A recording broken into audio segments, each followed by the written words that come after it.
Welcome to block 3 of Just Spooling Around. I'm Nancy McNally. For block 3, we are going to be making a 9-patch.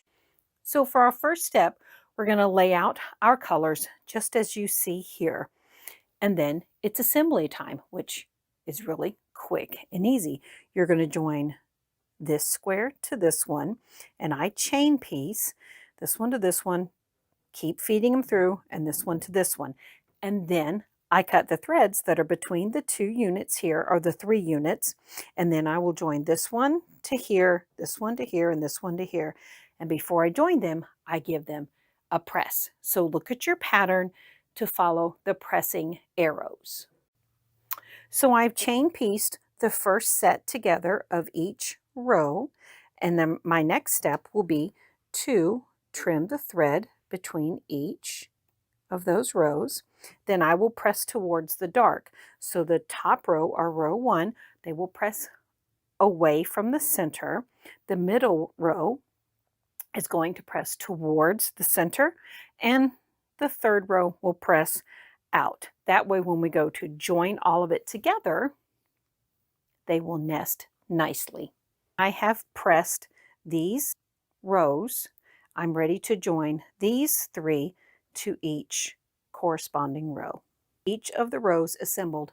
Now it's time to join row to complete our 9-patch.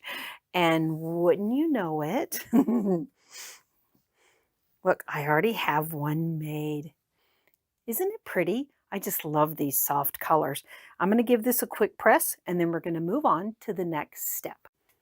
So before we move on to assembling the side pieces to our 9-patch, don't forget to lay your ruler on top of your 9-patch and measure just in case there's any excess. And I have a little bit of excess over here. So let's see if I can trim this with the sewing machine beside me. And you know what?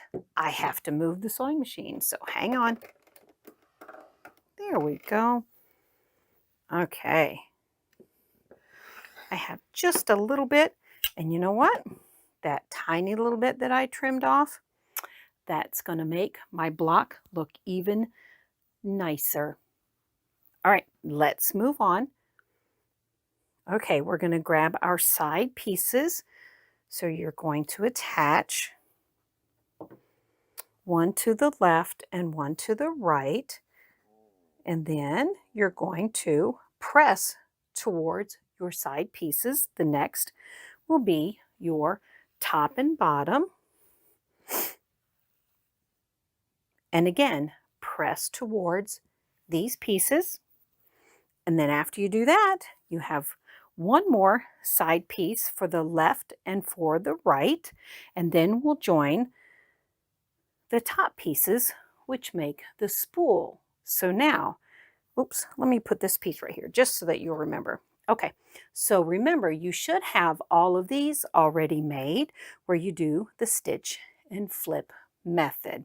All right, let me get mine assembled so that we can continue on.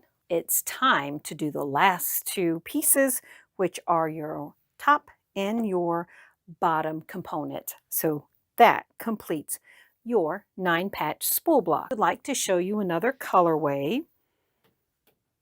Isn't this cute? Here, let me remove these so you can see it a little bit better so that one doesn't compete with it. I love this soft, solid gray. Just another option for you. And then, of course, we have this one. I hope you have enjoyed making your block number 3, your 9-patch spool block. All right, stay tuned for block number 4.